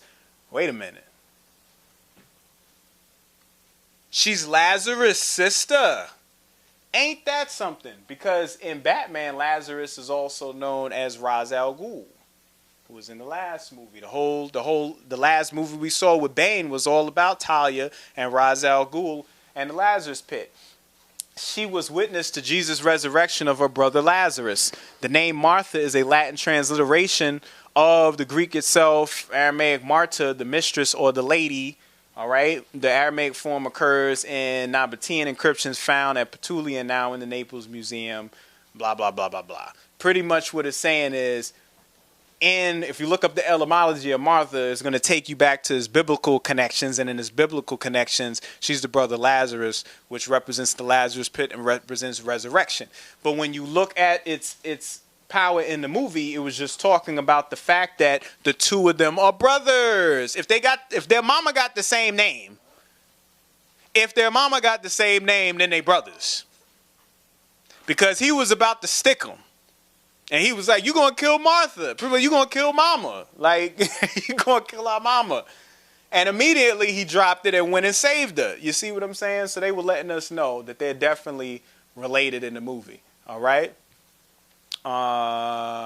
Okay. Yeah. Here we go.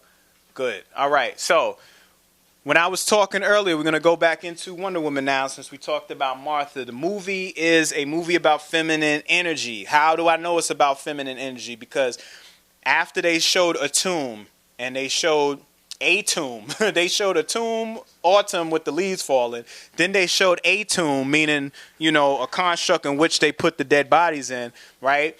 Then you see him fall, but then they start doing the flashbacks of the parents dying. And when the parents was dying, it was a real powerful scene. I never seen a shot like this, where they actually had the burglar's gun caught and trapped in between the throat chakra, right? That's that bull again, wrapped around her pearls. You see what I'm saying? And when he pulled the trigger, it broke the pearls.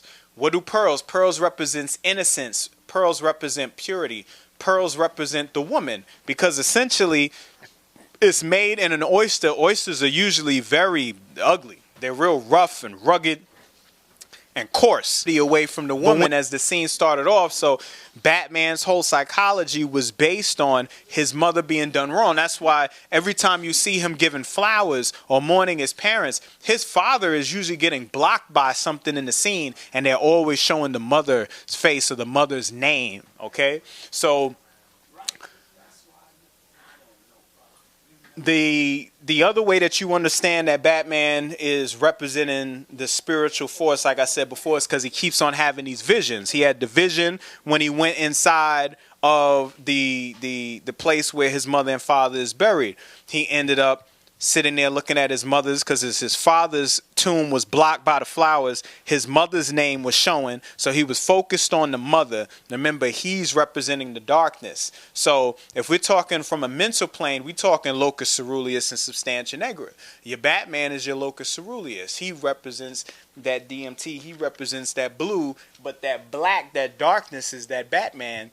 And that's why that melanin, that soot was coming out of there. And then once that came out, the Man Bat broke out. And the Man Bat, that's another character from the DC universe. But it really just showed the Steppenwolf. It showed the animalistic, that lower self trying to take over as he's trying to keep everything together. But that was a vision. Then he had another vision with Doomsday, with the parademons. That's what those things with the wings were. And then he had the vision when Flash came through the portal and was saying, am I too soon? And Lois Lane is the key, and you was right about him, and all that type of stuff. You know? So I find that interesting. So this is a little write-up dealing with Inanna, which is Diana, as I said, or the Wonder Woman character, Gal Gadot's character. So this is when she had her descent in the underworld. It said another recent interpretation by Clyde Hostetter indicates that the myth is an allegorical report of related movements of the planets Venus, Mercury, and Jupiter, and those of the waxing crescent moon in the second millennium, beginning with the spring equinox and concluding with a meteor shower near the end of one synodic period of Venus. Remember, there's a meteor shower in Man of Steel. There's a meteor shower in Batman vs. Superman. All right, the 3-day disappearance of Inanna refers to the 3-day planetary disappearance of Venus between its appearance as a morning or evening star. Because of how Venus goes around the sun in respect to us, we don't see it like at a zenith. We see it on the horizons either in the morning or evening. The fact that Gugalana is slain refers to the disappearance of the constellation Taurus when the sun rises in that part of the sky, which is in the Bronze Age, marked the occurrence of the vernal equinox. So like I said, Batman vs. Superman came out on the vernal equinox, all right? Right there on Easter, okay?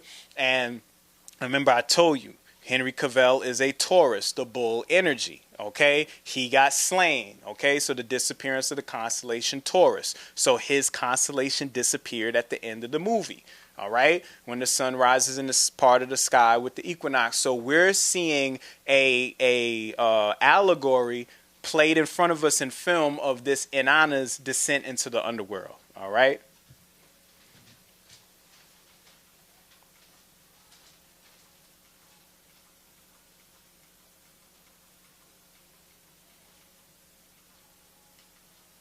Okay, so yeah, so now where's she at? Let's go back to her. Almost there. Okay, yeah, so once again, Turkish Airlines, all right? So anytime you see in Turkish and white Portuguese, why is the white Portuguese being the one that's bringing the kryptonite over? You see what I'm saying? What is the point of the kryptonite? The kryptonite, from the perspective of Lex Luthor, is a weapon of mass destruction. He's trying to use this in order to slay the higher beings, the solar beings, okay? Who's responsible for smuggling in on the ships minerals and materials to tear up the chosen people? For all y'all Caribbean people out there that love that cassava, yeah, that green leaf, right, that kryptonite leaf, the Portuguese introduced that. The Portuguese introduced a lot of our diet because, see, the war ain't just about guns. Why do I have to shoot you if you dying from inside? Because that's what kryptonite's all about. I don't got to shoot Superman. I don't got to stab Superman. I could just be in the vicinity of him. He could just inhale the essence of it, and his whole biological genetics starts to break down. You see what I'm saying? So that's what the whole That's what that whole thing was with the white Portuguese. That's why, and it was on the waters. There was also a lot of Moorish references in this movie too, because if you look at and this is to a brother that's on my Hollywood Decoded page who posts a lot of stuff, and he actually posted a picture of the morphine crest, Morfyn. Y'all could Google that, and it's a sister with bat wings coming out her head, and it's a crest, and it's a nobility crest from over there in Britain and Europe when we was over there, when we had our presence known over there. Bruce Wayne himself represents that as well. He represents a certain nobility. This is why in that scene where they had the underground fighting, right? He whispered to the brother, and the brother ended up winning the match. You see what I'm saying? He always connected with people of color in the film, even with the scene with oh man, it just flew away from me. Even with the other scene with the man, it flew away. But he whispered in the boxer's ear, and the boxer ended up winning that match. And when he won that match, you know, you knew what it was. Oh, that's what I was gonna say. Every time you saw his suit sitting in the chamber, it looked like a black man was in there, because not just the scowl of his brow, but look at the nose. Because when his mask is on, the nose is regular, like it usually looks like when you see him in any other picture. But when that thing is sitting and it's just the costume and he's just looking at it, look at the nose, look at the face, look at the features. It looks like a black man is like locked in the case in there, right? So you see the other scene that you see is Moorish is Superman when he walks inside of Capitol Hill when they fooled him to come up in there. They ended up zooming in. One part they zoomed in and showed more than anything. I'm like, why did they show it like that? When he walked in the well. He crossed the bar and went in the well, because that denotes that you're giving your jurisdiction up. Remember, Superman is a sovereign. That's what the beef is about. Really, it's like, dude, you walking around here like you could do what you want to do. You can't just do what you want to do. We got laws down here. And he's like, yeah, I know y'all got laws. They're the same laws that exist in the universe. I'm not going to kill y'all. I'm not going to steal from y'all. I know what I need to do. But see, the minute he came up in there and decided to be like he was just a regular man, that's when he got jacked up.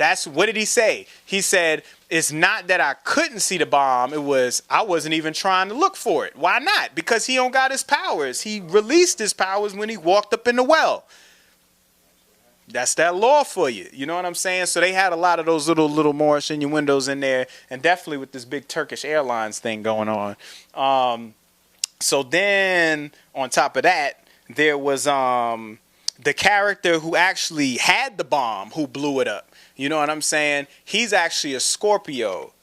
Scoot McNairy is his name. And the reason why I'm pointing out he's a Scorpio is because I was talking about that Grand Cardinal Cross, where you got the Taurus, which is going to be Henry Cavill, as well as the journalist I was talking about. The whole cast is Leo. You know what I'm saying? You got the Scorpio there. So only thing we're looking for is the Aquarius, right? The water bearer, you know. So once again, as I said, Ishtar, Easter, she represents fertility, love, war, okay? Which you probably could sum all that up with that character right there from Israel, right? All right. So what's another point I want to touch on right now? Y'all got any questions or any points while I pull something else up? Yeah, the fact that there's resurrection. Yeah, let him get the mic so you can hear. Yeah. There's resurrection. We had a two-tier resurrection that we witnessed with Superman when he was in space after he got nuked, right? He was on the cross of time and space. He had his arms stretched out. He was on the cross of time and space, and the sun hit him, right? And he was resurrected by way of that sun force. And of course, at the end, we saw the resurrection after they put him in the ground. You know what I'm saying? When the credits started rolling, you saw the magnetism, the possible ascension. You know what I'm saying? So I think that was key, especially the fact I seen it on Easter. You know what I mean? During the resurrection. That's the resurrection. Yeah. You know. The reason why it had the two was because that first one you talked about was on high, and then the other one was on low. The one represented the earth, one represented the heavens. And the one on the sun was so important because that one was actually the winter. That's why he was all cold, sullen, and all that. He actually looked like Bizarro mixed with Michael Jackson. Right? And then the next one was the spring, because remember the other resurrection occurs during the winter solstice, where right on the cross, 3 days. Yeah, the 3 days. So the cross actually represents that ecliptic and the fact of the sun now crossing back up again on its way back to summer. With this being the other resurrection in springtime, which denoted with the death with the soil. Oh, this is what I was coming back to. So this is that staff, which really represents the tree of life, because as it was sparking, it was a staff with a point at the top, and then it was giving off a lot of rays. But this is called the Ishtar Gate. At the Kodak Theater. Yep, Gate of Ishtar right here. That's all over the city, actually. That's right. This is what I be trying to tell them. Babylonian, utilizing Kemetic energies through Babylonian deities, man. And like I said, this is the gate. And as you look through the gate, Hollywood is right there on the hills. You know what I'm saying? And this thing is huge. This is the portal into Hollywood. So my thing is, if I'm just tripping and all that type of stuff, why they spending all this type of money? Why didn't they put Tom Hanks and Tom Cruise up there or something? You know what I mean? Like, why you got Butterfly Man and Eagle Man up there? Like, was really good, So here it is again. This is an emblem of Inanna right here. And here you go with the Alpha and Omega. But there's that Omega sign again. There go that horseshoe again. All right? And the 8-pointed star. All right? Which is on her tiara. Here it is again, as I showed y'all earlier. Okay? Yeah, Lex was going off, man. What's another line they was talking about right in there? Huh? No, I got a whole bunch of quotables, actually. I might have to pull them up. Hold on. Do I have them? Do I have them? Let's see, people, if I have them. Because we got some quotes, man. We got some quotes. Any questions? Yeah. Any questions from the chat? I'm going to start reading some of these messages. Oh, you ain't? Okay. No, I'm saying we ain't done yet. Yeah. We're still going. But if you got any questions out there in the chat, I'll read some of these questions, write them down, and ask them. So just put them in the chat, y'all. Yep.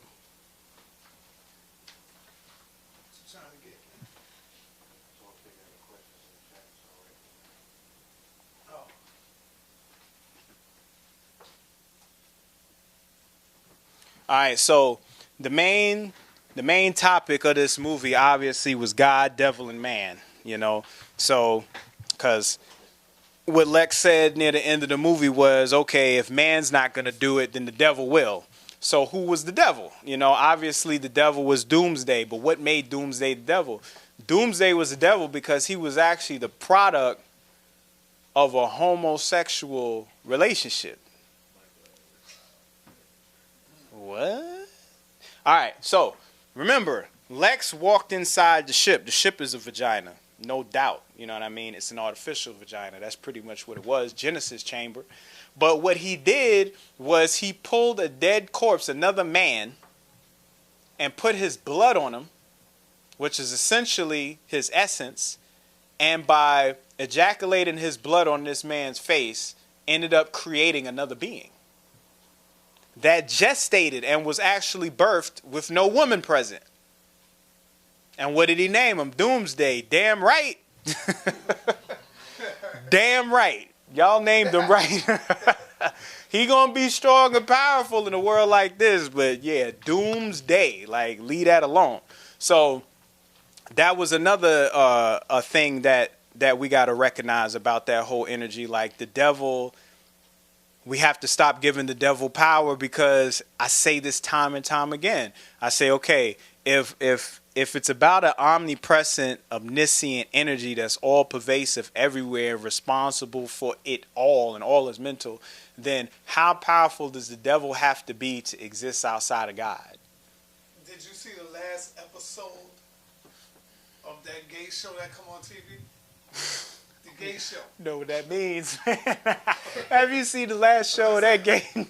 Did you see the last episode of that gay show? Is that what it's called? That gay show? It's called The Gay Show. We renaming it now. You know what I'm talking about, right? You don't know what I'm talking about? The Gay Show, bruh. There you go. Empire. Some call it Empire. We call it The Gay Show now. Empire. And what I'm saying is, you see where the white girl was having a baby and she was talking about God. And she said, I don't believe in God. God is not real. That don't exist. Y'all ain't catch that, man? Oh, you ain't catch that? I don't watch it either, but as I'm doing this, you know, it's, Sending you information. exactly, I mean, man. if I would have got word, I would have checked it out. Yeah. No. But that's deep. That's deep. Yeah. So, like, ain't no devil. Like, devil is like state of mind. Devil don't even do nothing. The only thing he says is like, you say, So, you now say, listen to what you just said. nah. If it's not no devil, then it can't be a God either, bro. you said that. State of, I'm saying That's that. what you said. It's a state of mind. That's what I'm saying. It's a, listen, God and the devil, it's come on, man, the same shit. the State devil, of mind, brother. the devil, every time you see the devil, what does he do? He's actually quite godly in what he does, believe it or not. Because you tell yourself, you know what? I care about my body. I spend a lot of energy out here trying to help this person and that person. You know what? I'm going to take care of myself. I'm going to stop eating that bullshit. KT said stop eating that them cows. I'm going to stop eating that blood and that flesh. I'm going to start eating these greens. I'm going to start taking these tonics, drinking this water, exercise, da-da-da-da-da-da-da. So then Krispy Kreme come knocking at your door. Huh? Your friends come over, be like, don't worry about the gym. Let's just go to the club. All these temptations start falling in your lap. And you want to say, it's the devil. It's just a name we give to accountability. You hear what I'm saying? It's a scapegoat. Just like Jesus is a scapegoat in his sins. It's all scapegoat stuff. You see what I'm saying? So you got to stop giving, just like how Inky and Polite came on talking about stop calling him the devil because we giving him too much power. Stop invoking the devil. Like, the only reason why the energy exists is because you don't understand what tests are. They're just tests in life. We all get them. And we don't want no children being 3 years old getting tested by the universe and they personify that test as an entity and give it life like they did with Doomsday.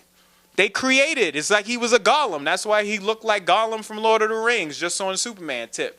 If you look at the Sefer Yetzirah, there's something called a golem. You can invoke and personify negative energies if you call on them, if you personify them. So let that go. Let's get with these questions. You know what I mean? Before we cut it out. So you finished with this? Almost. Let's get with the questions. Almost. We'll take some questions. Okay. Where we at right now anyway? Oh wow, really? I've been rolling like that? Oh, what's going on? Who tribute? Fife? Oh, tonight That's why you got it? at 4:30. I just came from Europe. You know, one of the brothers passed away. Yeah, that was my brother. Yeah, man. From Fife? Yeah. Yeah, kidneys. Dialysis. Yes, Didn't have to do it. Yeah, dialysis is the breakdown of the kidneys. Your kidneys are made up of 2.5 million nephrons, which is these little pipes. When they say your kidneys are breaking down, what they're saying is you're losing a large quantity of your nephrons. They're not working because the filtration is getting compromised through pressure, through the wrong acidic in there. Acidic blood is in there. You got salts and minerals and heavy metals, and all of that is compromising something called the GFR. Glomerular filtration rate. You got to clean your nephrons out. You got to alkalize your blood. You got to get your waters balanced again, and you got to heal those kidneys. And I got a product called Renalite. www.ktthearchdegree.com. There's a product called Renalite, And the histonic actually is for the kidneys and liver too, because the kidney and liver is what is responsible for metabolizing blood sugar, and they deal with both of them. So you could deal with the histonic and you could deal with Renalite, but you want to take care of your kidneys. Fife didn't have to go. Fife kept eating the way Fife was eating. Fife kept living his lifestyle. No offense to Fife, but that's what he did. You don't have to do that. If you have somebody you know who's on dialysis, has kidney issues, diabetes, concussions, anything, ktthearchdegree.com, www.kemenuinc.com, kemenuink.com, www.hollywooddakota.com, and me, 404-492-2026. Holla at me. You know what we're going to need from you, Brother KT? No, you know what we're going to need from Sonetta? We're going to need from Sonetta the health conference. Everybody, right? I'm putting him on the spot. He promised me a health conference. Yeah, but yeah, I'm going to get that. Are we going to do a health conference? Yeah, we're going to do that. That's going to be our next conference. Next one? That's going to be the next one. Y'all heard him now. That's going to be the next one. We Word live. is I born. don't know if he kept the live. And I want y'all to know, too, I got Dr. Lahila Africa and who else? Somebody else supposed to be coming in the building. We got power. Is it Dr. Lahila Africa and Dr. Jewel Pukrum? They supposed to be here sometime next week. Yeah. Yeah, sometime next week. Who want a health conference? Who want to help their mothers and their cousins and their nieces now, and their nephews? what I'm saying to you, brother, is that ktthearchdegree.com, hollywooddakota.com, and what then you got Kemenu Inc. KEMENU, KEMENUINC. what I'm saying to you, brother, what would be great if you could get some testimony from the people. Hold on, brother. Let me get it out. From the people who have used your product and they say, well, you know what? This is great. Like, show me some people who had problems. And now, I already got one already. I already know one already. Hold on, let me tell you one. My man PUP. Oh, yeah. I sent them to you, and he said that he bought it. His mother bought it. He said, "Sir, this is doing wonders." I know you got people, but I'm saying what would be great for the people. No doubt. That was to show the people. My goal at the Comedic War Conference, but somebody didn't want to put me on the stage, so all my people left. I had 3 people that had a brother taking Renalite that couldn't even urinate and was peeing. I had a 69-year-old Jamaican woman. You should have told me that, bro. You ain't tell me none of that. He said I should have told him. All people, I want y'all to raise your hands. Y'all think I told Sonetta. And he just didn't listen to me, man. You ain't tell me nothing. I You just did, say, man. "Yo, give me some time." You know how you get when there's events, man. Si, you different. You got to handle business. I respect that. I'm not going to beat you up. You was handling business. But you ain't hear me, though. But it's all right. They'll be back. I got testimonies for you. All right. I got testimonies. Any questions, though? Any questions? Oh, you wrote them down? I got testimonies that. What you got? What you got? Okay. Why does KT the Arch Degree ignore the Masonic symbolism in all of these movies, brother? All of them, not all of Huh? them. That's a good question. In every last one of these movies, bro, I never hear you talking about that compass and that square. Why are you ignoring the Masonic symbolisms, brother?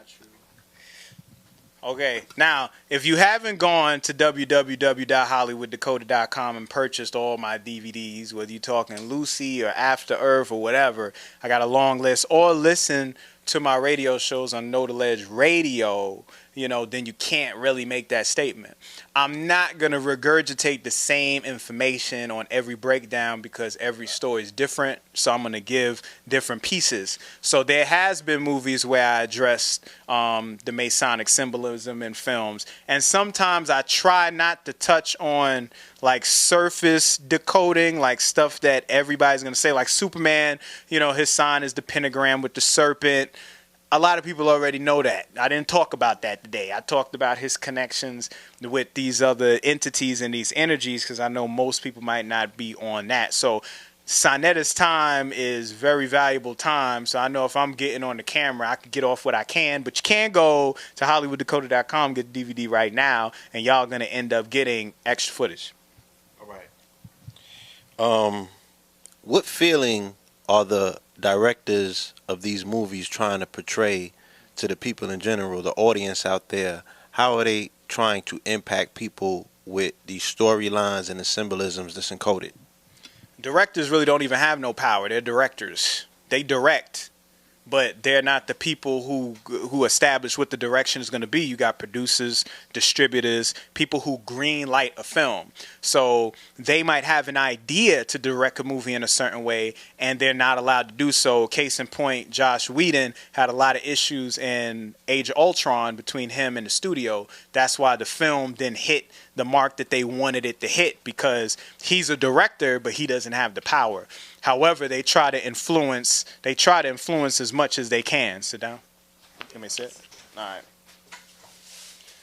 They try to be as influential as they can, but they really don't have the power in it. Now, if you're trying to find out, do they know? It's different tiers, and people who's supposed to know certain levels of it do know, others don't.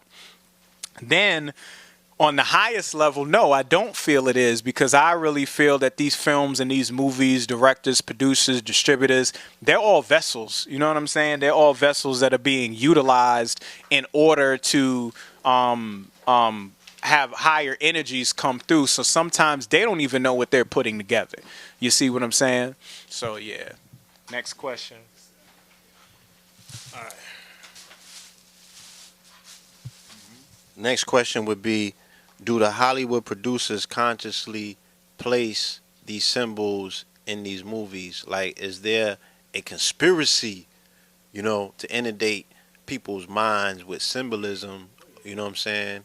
Are they subconsciously trying to convey messages through imagery and symbolism? Oh, no doubt, no doubt. The subliminal mind is very powerful, and you can suggest all types of things to the subliminal mind without addressing the conscious mind. And like I said earlier, films are 24 frames a second, though if you watch movies like The Avatar and Lord of the Rings, they're going to be 48 to 60. If we go see X-Men and we watch Quicksilver run across the screen, it's going to be like 2,500 or something frames a second to see him run that fast. So there's so many movies where the second that passes by contains so many images that your conscious mind does not pick up. The subconscious catches every single frame. So I could slip some titties up in there. I could slip some cocaine up in there. I could slip a Coca-Cola up in there. I could slip whatever I want, and you'll get the craving, the connection, or the resonance towards that particular thing unknowingly, because it subjects it to you. So these films definitely are trying to send certain types of information and program the masses. That's why I spend this time breaking it all down, so your subconscious and your brain ain't trying to waste all this time doing it. You already know what you're looking at, and it's not going to be on no spookism. Okay. Yeah. Does the birth of Doomsday symbolize the birth of the Urugu?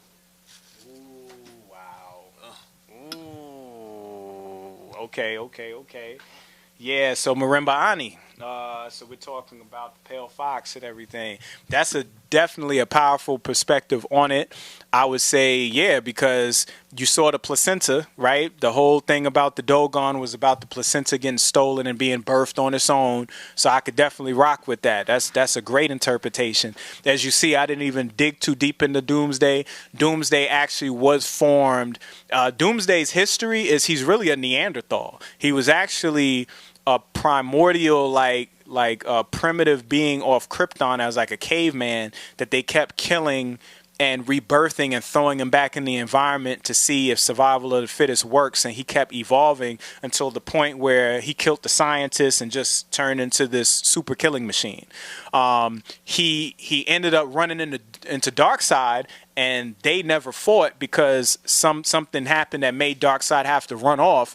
But he got killed, and then his casket crashed on Earth, and then he emerged, and then that's how he fought Superman in the comics. But essentially, that's how he is in the comics. He's the Urugu. So that's a dope perspective. My man Ace Kid. Ace Kid 97.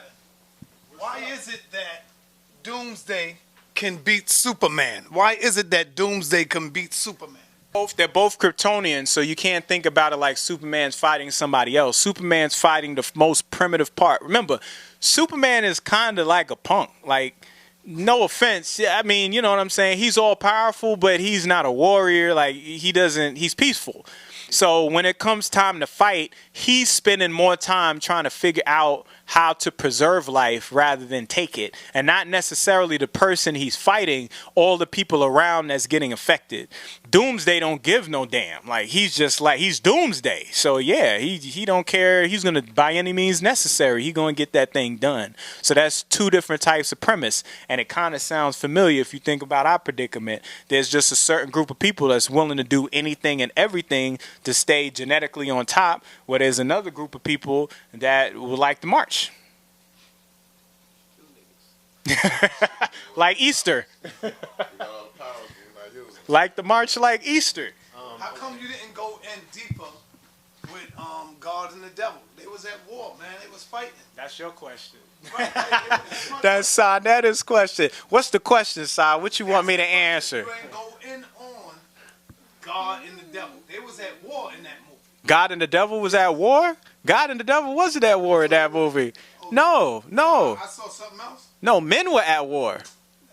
Come on, Men were at more war with their egos. Represent the devil, and one was representing God. Yeah, but who? Who was the devil and who was God? You tell me. You the coach. That's what I'm saying. But I'm saying, in order for me to ask you a question, I got to know what we dealing with. Who was God and who was the devil? Because we thought Batman was.